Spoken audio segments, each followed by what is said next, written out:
नमस्कार, न्यूज 11 भारत देख रहे हैं आप। आपके साथ मैं हूं अभिषेक भारती। झारखंड का बजट आज सदन के पटल पर रखा गया। आज बहुत कुछ नया था, बहुत कुछ ऐसा था जो शायद झारखंड ने पहले नहीं देखा। जैसे एक तरफ वित्त मंत्री रामेश्वर उरांव बजट पेश कर रहे थे और ठीक पैरेलली नीलकंठ सिंह मुंडा भी बजट पेश कर रहे थे, तो विपक्ष का एक पैरेलल बजट था। झारखंड ने ऐसा पहली बार देखा था। और फिर जब शुरुआत हुई आज के सत्र की, तो बीजेपी के विधायक अपनी मांगों वाले टी शर्ट के साथ नजर आए। भगवा कलर की बहुत शानदार सी टी शर्ट थी, वो टी शर्ट मुझे भी पसंद आई। और पूरी नारेबाजी हो रही थी और फिर अचानक से मुख्यमंत्री हेमंत सोरेन भी विधानसभा पहुंचे और उसके बाद फिर कुछ ऐसी तस्वीरें सोशल मीडिया में घूमने लगी जिसे देख करके सिर्फ मुंह से एक ही बात निकलती है, लोकतंत्र जिंदाबाद। मुस्कुराती हुई तस्वीरें थी वो। सबसे पहले उन तस्वीरों से जुड़ी एक रिपोर्ट दिखाते हैं। बजट पर तो चर्चा इसके आगे होगी, वो रिपोर्ट दिखाइए। लोकतंत्र जिंदाबाद, लोकतंत्र की खूबसूरत तस्वीर। टी शर्ट वाली सियासत पर भारी पड़ी कुर्ते वाली सियासत। ये मुस्कुराते चेहरे कुछ कह रहे हैं। बीजेपी का टी शर्ट पहनकर विरोध और फिर कुर्ता पहनकर पहुंचे सीएम। टी शर्ट और कुर्ते का आमना सामना हुआ और फिर टी शर्ट वाला विरोध शांत हो गया। मुस्कुराहट में तब्दील हो गया पूरा माहौल। हारा कोई नहीं, बस जीत लोकतंत्र गया।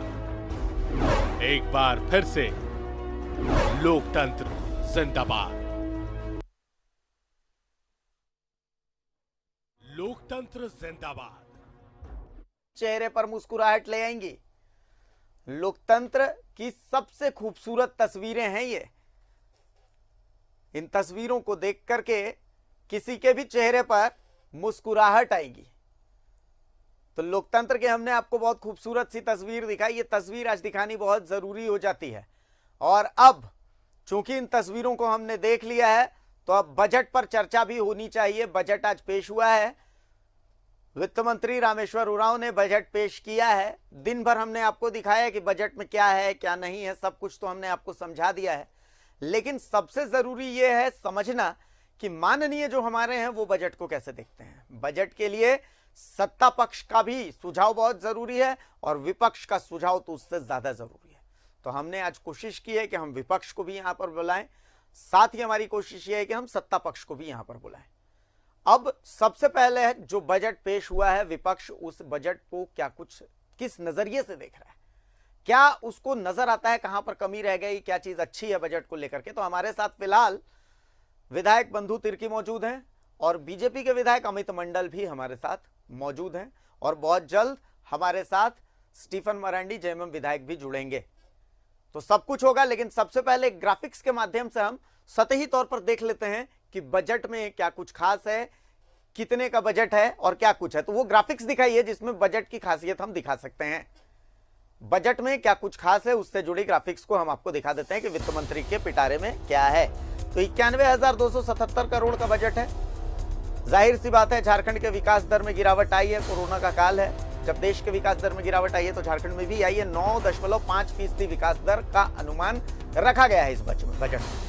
कोरोना के कारण विकास दर में गिरावट इस बार होनी है, हुई भी है। ग्रामीण अर्थव्यवस्था पर सरकार का फोकस है, ऐसा वित्त मंत्री ने कहा है। कई योजनाओं की सौगात मिली है। ग्रामीण अर्थव्यवस्था को बढ़ावा देने के लिए 18,653 करोड़ का आवंटन किया गया है। राजस्व व्यय के लिए 75,755 करोड़ का है। पूंजीगत व्यय के लिए 15,521 करोड़ का प्रावधान बजट में किया गया है। सामान्य प्रक्षेत्र के लिए 26,734 करोड़ का प्रावधान किया गया है। सामाजिक प्रक्षेत्र के लिए 33,625 करोड़ का प्रावधान किया गया है।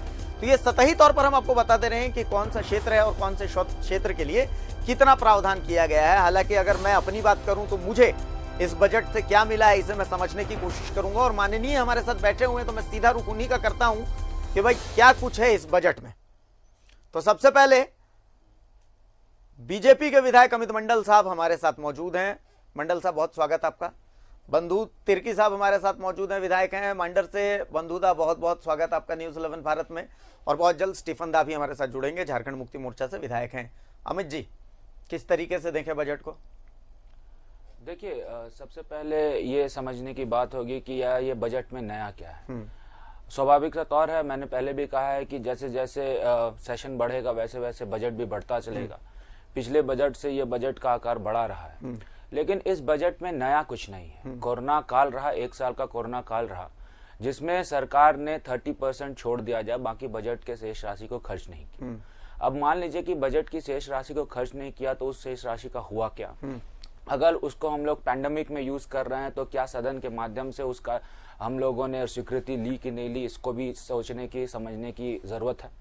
साथ साथ अगर आप देखें कि जो बजट का बाइफर्केशन है, जैसा आपने अभी दिखाया कि रेवेन्यू एक्सपेंडिचर आपका 75,000 करोड़ के आसपास है और कैपिटल एक्सपेंडिचर आपका 15,000 करोड़ जी बिल्कुल। जब कैपिटल एक्सपेंडिचर इतना कम होता है रेवेन्यू एक्सपेंडिचर से, तो स्वाभाविक सी बात है कि अर्थव्यवस्था को जो इम्पेटस मिलना चाहिए, जो पुश मिलना चाहिए, वो नहीं मिल पाता है। रेवेन्यू बजट्स क्या हो गया, रेवेन्यू एक्सपेंडिचर क्या हो गया, सैलरी हो गया, सब्सिडी हो गया, इन तरह की चीजों जिससे कैपिटल का क्रिएशन नहीं होता है। लेकिन कैपिटल एक्सपेंडिचर वो हुआ जिसमें आप पथ बना रहे हैं, पुल बना रहे हैं, पुलिया बना रहे हैं, इंफ्रास्ट्रक्चर के चीजों को जोड़ रहे हैं, ताकि आने वाले दिन में अर्थव्यवस्था चलती रहे। और जब अर्थव्यवस्था चलती है तो स्वाभाविक तौर से जीएसडीपी पूरे राज्य का आगे बढ़ता है। अगर आप जीएसडीपी के आंकड़ों को देखें, इकोनॉमिक सर्वे अभी रिलीज हुआ था, उसमें आपने दिखाया, इकोनॉमिक सर्वे में आया कि 17, 18, 19 तक लगातार जीएसडीपी झारखंड का बढ़ा है। 6.9 झारखंड का जीडीपी जब हम लोगों ने सरकार छोड़ी थी उस समय तक था। ये इकोनॉमिक सर्वे में है और ये विधानसभा के अंदर भी इन सब बातों पे चर्चा हुई।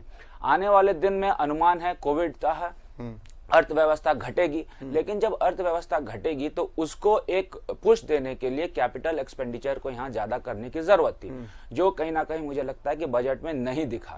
बजट में पुरानी चीजें हैं जो लेगेसी से चलती आई चीजें हैं, कुछ कुछ योजना जो रघुवर दास की सरकार में थी, कुछ कुछ नई योजनाएं हेमंत सरकार ने जोड़ी है, लेकिन वो सब सिर्फ और सिर्फ एक तरह से देखा जाए रेवेन्यू एक्सपेंडिचर की तरफ आधारित है। कैपिटल एक्सपेंडिचर में सरकार ने कुछ नहीं किया। ना आपने स्कूल कॉलेजेस का निर्माण करने का कोई घोषणा किया, ना आपने मैसिव तरीके से स्कूलों के निर्माण की तो है। देखिए, वन ऑफ हर जगह हो सकता है, एक दो होता है, लेकिन जो नीड है सरकार, जो नीड है प्रदेश का, उस नीड के अनुरूप ये बजट नहीं है। और जब मान लीजिए कि कैपिटल एक्सपेंडिचर आप नहीं करेंगे, इकोनॉमिक अर्थव्यवस्था आगे नहीं बढ़ेगी, जीएसडीपी पूरे राज्य का घटेगा, तो आने वाले दिन में क्या होगा, इन्फ्लेशन रेट बढ़ जाएगा। आने वाले दिन में होगा कि कर्ज जो पर व्यक्ति होता है वो बढ़ जाएगा। आने वाले दिन में अनएम्प्लॉयमेंट रेट बढ़ जाएगा। आने वाले दिन में जो मूलभूत सुविधा हम जनता को देते हैं वो नहीं दे पाएंगे। तो कहीं ना कहीं आप चुनावी स्टंट कर रहे हैं, जिससे आप कर्ज माफी की बात करते हैं, 2 लाख दे देंगे, फिर 50,000 कर देते हैं। वो भी जब आप स्टार्ट करते हैं आंकड़ा, तो 9 लाख किसानों को आप देने की घोषणा करते हैं, जो घटकर 2 लाख हो जाता है, और फिर 2 लाख को भी आप 50,000 देने की बात करते हैं। तो कहीं ना कहीं ऊंट की मुंह में जीरा देने का आप जब काम करेंगे, तो मुझे ऐसा लगता है कि चुनावी स्टंट के माध्यम से जो फार साइटेडनेस आपकी होनी चाहिए अर्थव्यवस्था की, वो दिख नहीं रहा। हालांकि सदन में बोलते हैं, सदन में यहाँ पर हमारे माननीय मुख्यमंत्री जी ने बोला है कि ये दूर को देखते हुए, फ्यूचर को देखते हुए बनाया गया बजट है। लेकिन जब बजट को तोड़ा जाए और बजट के एक एक बिंदुओं को देखा जाए, तो मुझे ऐसा लगता है कि ग्रामीण अर्थव्यवस्था को रिवाइव करने के लिए, अमित भाई, झारखंड की अर्थव्यवस्था रिवाइव करने कोई काम नहीं हुआ। बजट को लेकर के मैंने रिएक्शन देखे, शिक्षा जगत से मैंने रिएक्शन देखे तो शिक्षा जगत भी खुश नजर आ रहा है। चैम्बर ऑफ कॉमर्स से मैंने रिएक्शन देखे तो चैम्बर ऑफ कॉमर्स भी खुश नजर आ रहा है। नहीं, वो देखिए, ऐसा है कि आपने किससे किस मुद्दे पे बात की होंगे, उस पे वो डिपेंड करता है। बहुत सब चीजें हैं। मैं होलिस्टिकली अगर देखूं कि अगर मुझे शिक्षा को ठीक करना है, तो क्या हमने नए स्कूल के यहाँ पे निर्माण के काम, आप बोल रहे हैं कि जो नए स्कूल खुल गए हैं उसमें हम लोग शिक्षक नियुक्ति देंगे, ये बजट में देते हैं, लेकिन कैसे शिक्षक नियुक्ति देंगे इस पे आप बात नहीं करते। नियोजन नीति लाएंगे, इस पे बात नहीं करते। आने वाले दिन में 5 लाख सरकारी नौकरी कैसे देंगे, इस पे बात नहीं करते, उसके लिए बजट अलॉट नहीं करते। क्या होनी चाहिए सरकार की स्ट्रैटेजी, स्थानीय को कैसे रोजगार देंगे, नियोजन नीति कैसे बनाएंगे, जेपीएससी की परीक्षा ठीक से कैसे करेंगे, उनको लेकर भी सरकार को बजट में एक रिफ्लेक्शन देने का काम करना चाहिए था, जो रिफ्लेक्शन मुझे लगता है बजट में नहीं दिखा। इसी कारण हम लोग लगातार सदन में बैठकर सरकार को जगाने का काम कर रहे हैं कि जो चुनावी घोषणा आपने चुनाव के वक्त किया था कि 5 लाख सरकारी नौकरियां देंगे, उस चुनावी वादे को पूरा करने का समय आ गया है। और अगर आप चुनावी वादे को अब पूरा नहीं करेंगे तो यहाँ की जनता आपको माफ नहीं करेगी। बंधुदा, चूंकि अमित भाई की पूरी बात हमने सुनी है और बीच बीच में जब बेरोजगारी की बात कर रहे थे वो अमित जी, और जब महंगाई इन्फ्लेशन की बात कर रहे थे तो मैं देख रहा था कि आप नीचे शायद कुछ देख वेख भी रहे थे। तो बंधुदा, बजट को लेकर के आपका रिएक्शन? देखिए, अमित जी हमारे छोटे भाई की तरह हैं और निश्चित रूप से विशेषकर हम इसका बात को सुने और सदन में भी इसकी बात को हम सुनते हैं, कुछ चीज़ों को काफ़ी जानकारी रखते हैं, डेप्थ में रखते हैं। बहुत लॉजिकल पॉइंट्स रखते हैं अमित। बिल्कुल जी। तब है कि विपक्ष के हमारे छोटे भाई हैं जी, तो ये तो आपका परंपरा ही रहा है कि भाई सत्ता पक्ष है, विपक्ष है, तो कुछ विपक्ष को आईना दिखाने का काम, तो कुछ चीज़ें हैं, कुछ कमियां हैं, तो वो हमारे छोटे भाई ने उस कमियां को आपके चैनल के माध्यम से दिखाना है। लेकिन मैं कहूँगा कि ये सरकार के द्वारा जो बजट पेश किया, ये बहुत ही दूरदर्शिता वाली बजट है, संतुलित बजट है और ये इसका परिणाम आने वाले दिन में दूरगामी परिणाम आपको मिलेगा। आपने कहा कि गत बजट में 86,000 करोड़ का बजट था और अभी इस कोरोना काल होते के रहते हुए, कोरोना काल हुआ विगत 1 साल रहा आपका, और ऐसी परिस्थिति में 5,000 करोड़ का बढ़त हुआ है। अब 91,000 करोड़ का ये बजट है, तो बजट का आकार आपका बड़ा हुआ है। और सबसे बड़ी बात है कि इस बजट में जो सामान्य खर्च के बारे में जो 75,000 करोड़ 75.753 समथिंग है, उसी तरह से आपका जो पूंजीगत व्यय में 15,000 करोड़ है आपका, और इकोनॉमी सेक्टर में आपका 30,000 करोड़ लगभग है, और जनरल सेक्टर में आपका है 26,000 करोड़। विशेष बात ये देखना है कि सोशल सेक्टर में 33,000 करोड़ राशि का व्यय करने का प्रावधान रखा गया है। और इसमें जहाँ तक बात है कि सारे चीज़ों को बहुत बारीकी से, चूँकि पहले भी बजट आता था, मैं तो 2005 में भी रहा हूँ, 9 में भी रहा हूँ, 3रा टर्म मेरा, तो बजट एक चीज़ इस तरह का बजट में मतलब एक तरफ से लुभावना टाइप का बजट रखा जाता था कि कई एक चीज़ों को हम ये करेंगे वो करेंगे, बजट में दिखा करके आपको लोगों को लुभावना टाइप का ही करता था, और चुनावी में जो घोषणा होता था उसको दर्शाने का काम करता। लेकिन राज्य सरकार और इस प्रदेश के माननीय मुख्यमंत्री हेमंत सोरेन के द्वारा जो बहुत बारीकी से चीज़ों को समझने का प्रयास किया है, और उन्होंने एक चीज़ बताई, एजुकेशन में पहली बार ट्राइबल यूनिवर्सिटी की बात भी उन्होंने कही है खोलने के बाद सरकार के द्वारा जो बजट में है। ओपन यूनिवर्सिटी की बात भी कही गई है। साथ साथ में अगर देखा जाए तो आपके खिलाड़ियों के लिए, चूंकि प्रदेश में आपका खेल का असीम संभावना है, फुटबॉल हो, हॉकी हो, अन्य चीज़ों का, और उन्होंने स्पोर्ट्स यूनिवर्सिटी की भी बात किया है, तो ये अपने आप में एक बहुत बड़ा आपका यूथ को भी इससे इसका लाभ मिलेगा। इसके साथ साथ कहा जाए कि इस बजट के माध्यम से झारखंड स्टेट को एक आत्मनिर्भर बनाने की दिशा में बढ़ाने का उनका एक पहल है। अब है चीज़ें नहीं दिखाई देंगी, क्योंकि अब इस पर हम कहेंगे कि पहले हम लोग कहते थे बजट में कि महुआ चुनने वाला को हम 10 रुपया देंगे, करण चुनने वाला को 20,000 देंगे, तो इस तरह से लॉलीपॉप टाइप का होता था। शिक्षा के क्षेत्र में जो बात उन्होंने कहा, जैसे आपका सोशल सेक्टर में जो कहा गया उसमें आप उसमें सीधे सीधे आप देखेंगे उसमें, तो चाहे आपका हेल्थ का मामला हो, चाहे आपका एजुकेशन का मामला, ये सारे चीज़ें उस पर आपका नीत है। तो इसलिए ये बजट बिल्कुल मैंने दूरदर्शिता का परिचय है और संतुलित बजट है, और आने वाला दिन में निश्चित रूप से इसका लाभ यहाँ के लोगों को मिलेगा। चलिए, तो हमारे साथ फिलहाल स्टीफन दा भी जुड़ चुके हैं, झारखंड मुक्ति मोर्चा से विधायक हैं और बहुत वरिष्ठ नेता हैं, बहुत लंबा एक्सपीरियंस उन्होंने इस राजनीति के क्षेत्र में दिया है। स्टीफन दा, बहुत स्वागत है आपका न्यूज़ 11 भारत में। स्टीफन दा, अगर आज के बजट को देखा जाए तो आम आदमी के लिए इस बजट में क्या प्रावधान है, आम आदमी को क्या कुछ मिलने वाला है, एक आम आदमी के तर्ज पर आप कैसे देख रहे हैं?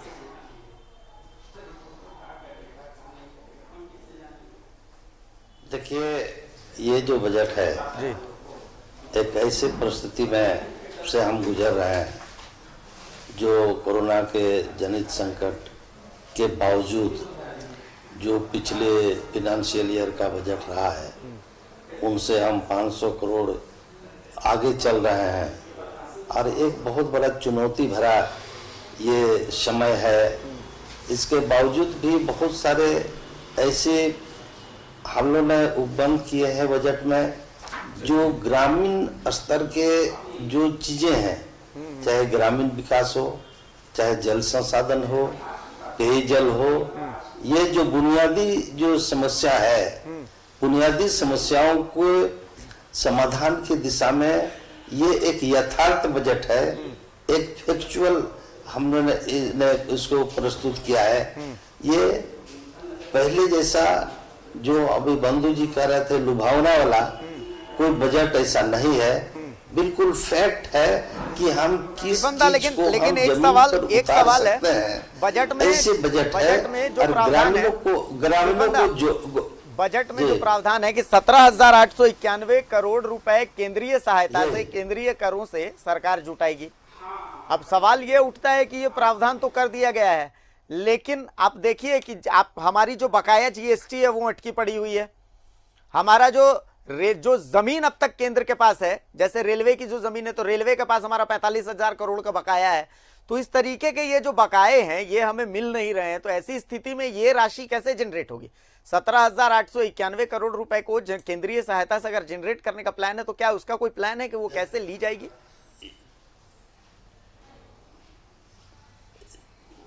देखिए, सबसे बड़ी चुनौती तो यही है। आप एक नई चीज जो पिछले बजट में एक सिंकिंग फंड का प्रावधान किया है, उसी तरह से 303 से 4,000 करोड़ तक हम लोग ने सिंकिंग फंड को बढ़ाया है। अच्छा, ये सारी चीजें ऐसी विपत्ति या कर्ज से मुक्ति के लिए, उस परिस्थिति से को चुनौती के लिए ये सिंकिंग फंड का हम लोगों ने प्रावधान किया है, जो पिछले समय हम लोगों ने कोविड-19 में फेस किया है। उस तरह की बहुत सारी यह कर्ज और बहुत सारी ऐसी इमरजेंसी सिचुएशंस हैं आएंगे, उसके अगेंस्ट में हम लोग ने जेसीएफ की तरह हम लोग ने ये सिंकिंग फंड को जनरेट किया है। और ऐसी परिस्थिति में जब भी इस तरह की समस्या आएगी तो हम उनसे उसकी पूर्ति करेंगे। चलिए, ये बड़ा लॉजिकल सवाल था, जवाब था। अमित भाई देखिए, 17,891 करोड़, मेरा फोकस अभी भी वहीं पर है, क्योंकि इसको लेकर के एक लंबा विवाद हुआ है केंद्र और राज्य के बीच में, बहुत लंबी खींचातानी चली है और अभी भी मामला तो वहीं पर आकर के फंसेगा। राज्य बोलेगा कि भाई हमें आपने अब जीएसटी दिया नहीं, बिना बताए आप हमारे फंड से पैसे भी काट देते हैं, जो जमीनों की जो रॉयल्टी है, कोयले की जो रॉयल्टी है, वो सारी चीजें हमें मिल नहीं रही हैं। तो एक वो पॉइंट तो आ ही जाता है कि हमारे पास मतलब हमने फंड का उसमें प्रावधान तो किया, लेकिन वो प्रावधान आखिर आएगा कहां से? तो स्टीफन दा बोल रहे हैं कि हमने एक सिंकिंग फंड का प्रावधान किया है कि अगर उधर से हमें मदद नहीं मिलती तो फिर हम इधर से इसकी व्यवस्था करेंगे। तो इस बार भी क्या कुछ ऐसा ही होगा, हमें सिंकिंग फंड यूज करना पड़ेगा? देखिए, सबसे बड़ी बात है कि आप अगर इकोनॉमिक सर्वे देखेंगे या फिर जो इकोनॉमिक डेटा रिलीज हुआ है उसमें देखेंगे तो रेसिट्स की बात की गई है उसमें, जिसमें जो स्टेट्स की रसीट्स होती है, टैक्सेस नॉन टैक्सेस जरियों से, उसकी भी बात की गई है। जहाँ पे गवर्नमेंट ऑफ इंडिया जो देती है रेवेन्यूज के तौर पर कलेक्ट होती है, उसको जो वापस करती है उसको भी बात होती है। उसमें जीएसटी कंपनसेशन की बात होती है, स्टेट का कितना शेयर है केंद्र के टैक्सेस में, उसकी बात होती है। तो इन सब चीज़ों की बात की और उसमें सबसे बड़ी उल्लेखनीय बात है कि जो स्टेट का अपना रेवेन्यू स्ट्रक्चर है कलेक्शन का, टैक्स कलेक्शन का, वो चरमराया हुआ दिख रहा है उसमें। और जो केंद्र की तरफ से कंपनसेशन मिलना चाहिए, जो केंद्र की तरफ से जीएसटी के तौर पर पैसे वापस होने चाहिए, जो केंद्र की तरफ से जो कहते हैं कि कोरोना काल में जो सब्सिडीज देनी चाहिए, वो उसमें अच्छा खासा अमाउंट में दिख रहा है। जीएसटी कंपनसेशन की वजह से, वैट की वजह से जो केंद्र का शेयर था, केंद्र को जो पैसा देना था स्टेट को, वो ज्यादा दिख रहा है रसीट्स में। ये बुक्स की बात है।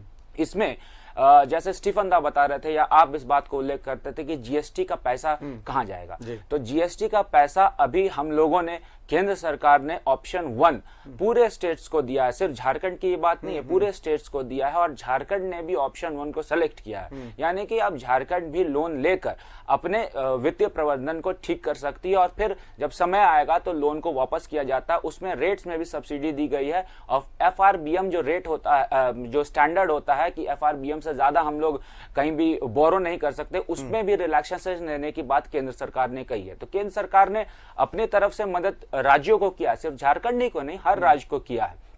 तो निश्चित तौर पर मैं कह सकता हूं कि अगर केंद्र एक स्टेप चल रहा है, 15वें वित्त का पैसा रिलीज हुआ है, 15वें वित्त का पैसा आया है, जिसकी वजह से स्टेट को उसकी बजट्स में थोड़ा सा वहां पे देखे इजाफा हुआ है, तो कहीं ना कहीं केंद्र पूरी तरह से मदद कर रहा है राज्य को।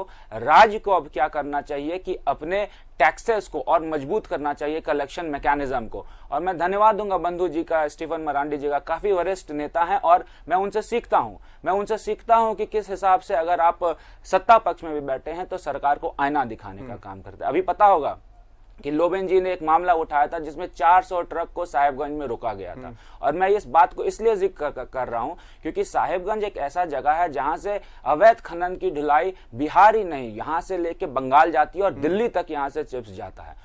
400 ट्रक को एक दिन में अगर रोकते हैं तो आप बताइए कि कितने राजस्व का घाटा होता है। एक साल से जो ट्रक चल रहा है ऐसे कितने का घाटा हो गया। एक दिन में अगर 400 ट्रक रुकता है तो इसका मतलब कहीं ना कहीं प्रशासन लचर है। प्रशासन मजबूत रहेगा, प्रशासन और शासन अच्छे से टैक्स कलेक्शन करेगा तो निश्चित तौर पर झारखंड की आत्मनिर्भरता बढ़ेगी, झारखंड खुद अपने में सक्षम हो जाएगा आने वाले दिन में बजट को मैनेज करने के लिए। और ये जो दिख रहा है इसका प्रमाण सीधा सीधा बजट में दिख रहा है। जब आप ये बोलते हैं कि 10,000 करोड़ का हम लोगों को घाटा हुआ है एक साल के अंदर, तो ये इसी का प्रमाण है कि हम लोग को जितना टैक्स कलेक्ट कर लेना चाहिए था उतना एक साल के अवधि में हम लोगों ने टैक्स नहीं कलेक्ट किया।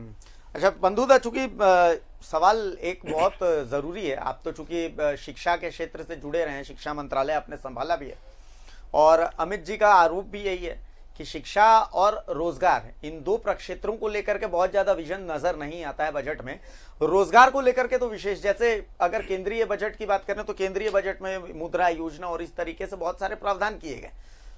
उद्यमिता या एंटरप्रेन्योरशिप, जो स्टार्टअप्स होते हैं, उन स्टार्टअप्स को बढ़ावा देने के लिए कुछ ऐसी व्यवस्थाएं की गई थी। चूंकि झारखंड इस कोरोना काल में बेरोजगारी दर में तीसरे स्थान पर पहुंच जाता है, तो ऐसी स्थिति में बेरोजगारी को खत्म करने के लिए एक विशेष प्रावधान की या कुछ खास एक स्ट्रॉन्ग होल्ड की जरूरत थी, कुछ ऐसा कुछ बजट में रखना था प्रावधान जिससे कि हम लोग बेरोजगारी दर को बिल्कुल नीचे ला सकें। कम से कम इसका त्वरित तो ऐसा कुछ होना चाहिए था। तो ऐसा कुछ नजर आता है क्या बजट में? भारती जी, देखिए, इससे पहले मैं कहूं कि एक साल आपका सरकार का हो चुका, ये दूसरा साल में प्रवेश किया है और एक साल कोरोना काल रहा है। उसमें जितने कुशलता से इस सरकार के द्वारा वित्तीय प्रबंधन किया गया है, ये निश्चित रूप से उसमें सभी लोगों को, मतलब कि इसमें फिनांस के बारे में जो थोड़ा जानकार रखता है उसमें गौर करने की जरूरत है। जी जी।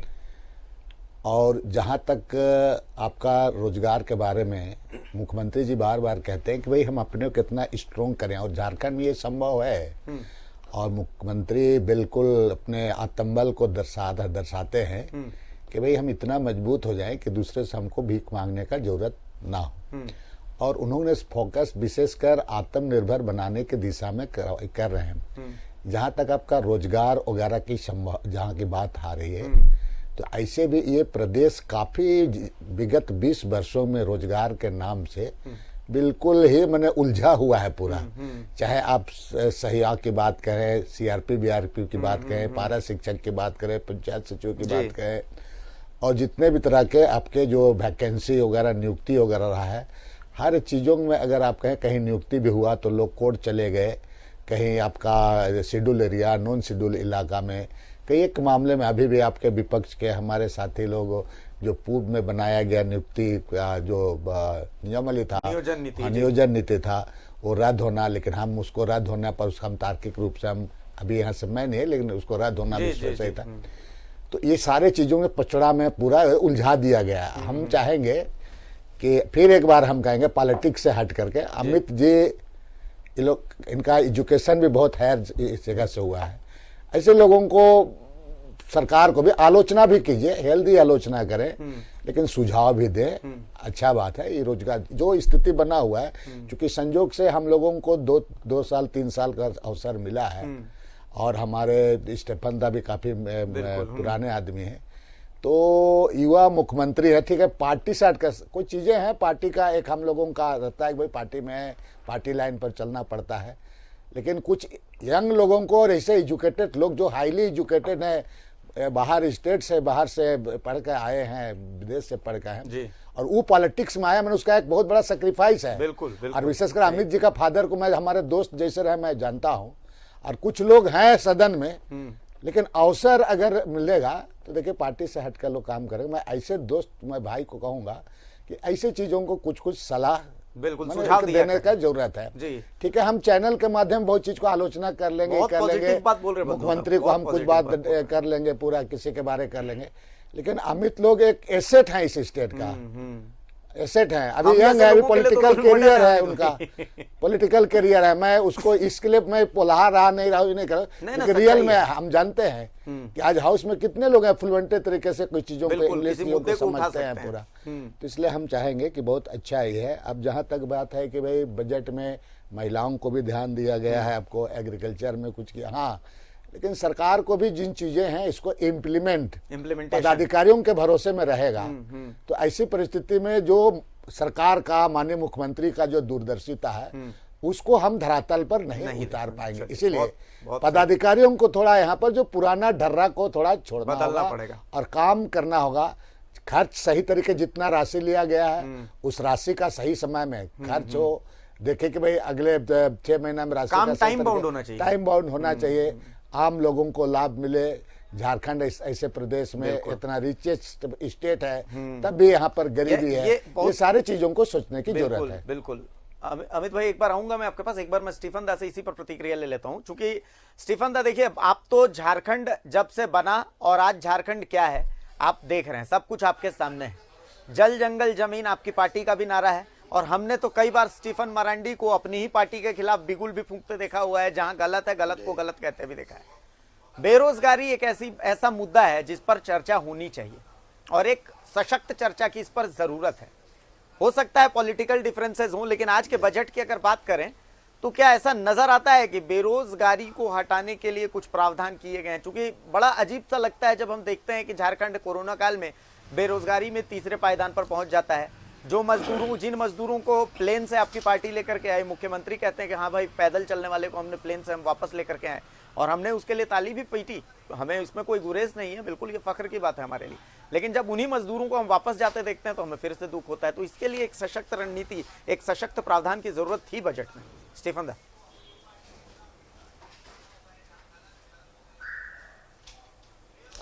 इसमें ऐसा है ना, अभी जो बेरोजगारी है, आप जो अपोजिशन का कहना है कि यहाँ रोजगार देने के दिशा में या नियुक्ति की दिशा में कोई बातें बजट में नहीं कही गई है, उसमें मूल बात ऐसा है, जो हम लोग को आज विरासत में नीतियां मिली है, जो आज के दिन जो नीतियां पिछली समय सरकार ने बनाए, उस उधेड़बुन में हमको बहुत चीज मंथन करना पड़ रहा है। जैसे नियोजन नीति की बात लोग कह रहे हैं कि नियोजन नीति किस ढंग से लोगों ने बनाया, झारखंड किस परिवेश में बना और किस लक्ष्य, किस उद्देश्य से बना, उस उद्देश्य के बिल्कुल विपरीत इन नीतियों को जो उन्होंने बनाया है, उन सारी चीजों को हमें समाधान करने में समय लगा, जिसके वजह से टाइमली आज नियोजन नीति नहीं बन सकी।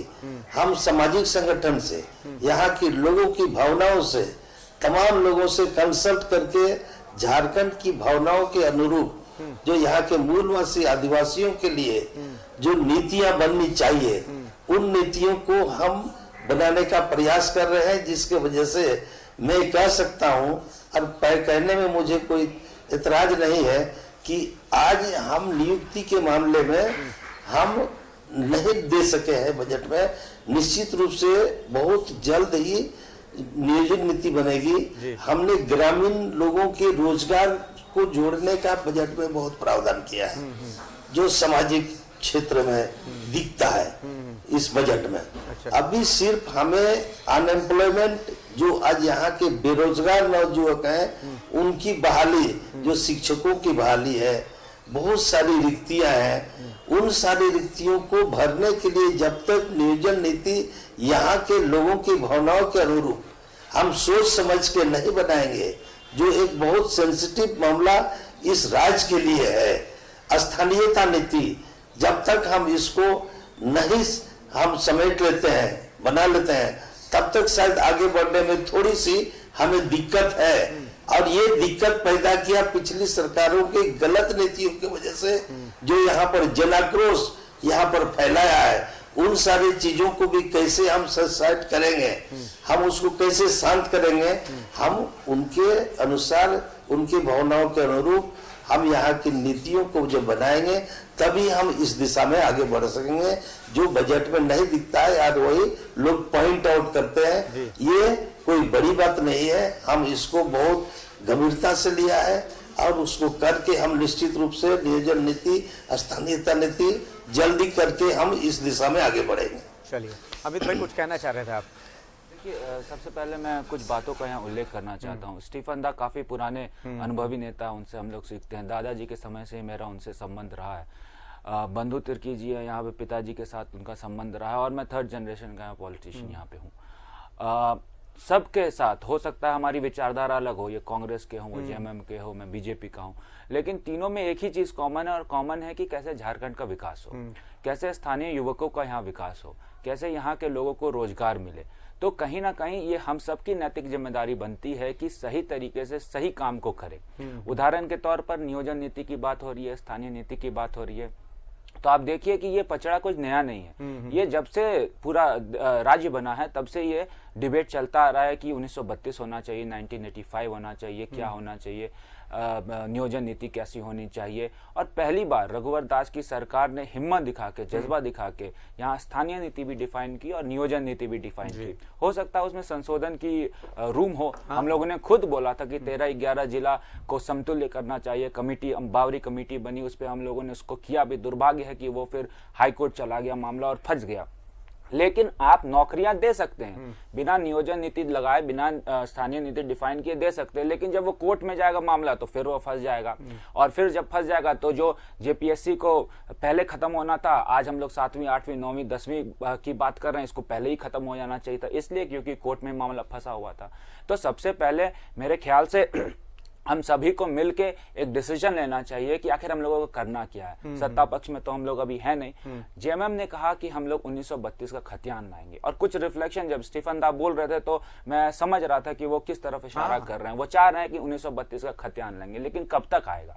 ये आपका 1 साल हो गया और 4 साल बचा हुआ है, इसमें और समय बहुत नहीं बचता है आपके पास कोई भी नीति को लाने के लिए। इसके लिए ड्राफ्टिंग तो शुरू हो जाना चाहिए। आप कमेटी बना रहे हैं तो उसका फलाफल क्या निकल के आ रहा है? आप बोल रहे हैं 2021 का वर्ष रोजगार का वर्ष होगा, तो रोजगार का वर्ष जब आप ये वक्तव्य दे दिए, इसका मतलब आपके पास नई नियोजन नीति तैयार है, या आपने ये डिसीजन ले लिया कि हम लोग पुरानी नियोजन नीति से ही यहाँ पे रिक्रूटमेंट करेंगे। लेकिन अभी तक सरकार असमंजस की स्थिति में है। पुरानी नियोजन नीति को ठीक नहीं ठहरा रहे, नए नियोजन नीति वो ला नहीं रहे। अब मान लीजिए कि आज की डेट से नीति बनेगी नियोजन नीति, तो 1 साल तो नियोजन नीति ही बनने में लग जाएगी। तब 2021 कैसे ही रोजगार का वर्ष हो जाएगा? आपने जेपीएससी का नियमावली बना दिया। एक तरफ आप ये बोल रहे हैं कि स्थानीय को रोजगार देना चाहिए, जेपीएससी के प्रीलिमिनरी में आप देखिए GS1 और GS2 दो सब्जेक्ट्स हैं। GS1 जनरल नॉलेज का सब्जेक्ट है, GS2 आपका झारखंड विशेष सब्जेक्ट ठीक है। झारखंड विशेष सब्जेक्ट इसलिए इंट्रोड्यूस किया गया था ताकि स्थानीयों को ज्यादा अवसर मिले। अब आपने क्या किया, JPSC के नए नियमावली में दोनों का एवरेज निकाल के बोल दिया 40% जिसको भी आ जाएगा उसको हम लोग उत्तीर्ण मानेंगे। तो बाहर के लोग अगर मान लीजिए GS1 में ज्यादा स्कोर कर देते हैं, GS2 में कम स्कोर करते हैं, तो वो अगर एवरेज करके 40% ले आते हैं तो वो पास हो जाते हैं। तो कहीं ना कहीं स्थानीयों का हक हम लोग मार रहे हैं। ये नियमावली कब बनी? ये नियमावली अभी बनी। अब मान लीजिए आप नियमावली बना देते हैं, कल की डेट में बाहरी लोग यहाँ आने लग जाते हैं, कोर्ट में वो चैलेंज नहीं कर पाएगा क्योंकि नियमावली बन गई है। तो कहीं ना कहीं आप स्थानीयों के हक को मार रहे हैं कि नहीं मार रहे हैं, इस पे चिंतन करने की जरूरत है। कब डिबेट हुआ सेशन में, नियमावली बनी, इसके बारे में कभी भी मंथन नहीं हुआ। बस एक ही त्रुटि नहीं, इसमें कई और त्रुटि है। आप देखिए कि 7वीं 8वीं 9वीं को तो बहुत पहले हो जाना चाहिए था। तो एज जो लोगों का अभी छूट गया, खत्म हो गया, वो अपेयर नहीं कर पाएंगे, तो उसके लिए आपने कोई प्रावधान दिया। उसकी गलती तो नहीं थी, ये तो गलती अभ्यर्थियों की थी, अभ्यर्थियों की नहीं थी, सरकार की गलती थी। तो रिलैक्सेशन एज में देना है कि नहीं देना, बहुत सारे इसको लेकर चिंता करने की जरूरत है। देखिए सबसे लॉजिकल बात यह है, देखिए बहुत कंस्ट्रक्टिव बहस हुई, बहुत कंस्ट्रक्टिव बातचीत हुई है। बहुत शुक्रिया आप तीनों का कि आप हमारे साथ जुड़े हैं और ये कंस्ट्रक्टिव बातचीत हुई है। लेकिन सवाल ये उठता है कि ये बातचीत यहाँ नहीं बल्कि सदन में होनी चाहिए थी, और सदन में जहां बहस होनी चाहिए थी वहां पर बहस की जगह सिर्फ हंगामा होता है। वहां पर अभी तक मुझे एक भी कंस्ट्रक्टिव बहस इस सत्र में तो नजर नहीं आई है। अब तक सिर्फ हंगामा, वेल में हंगामा, सदन में अपनी अपनी सीटों पर हंगामा, सदन के बाहर हंगामा, सिर्फ हंगामा ही नजर आया है।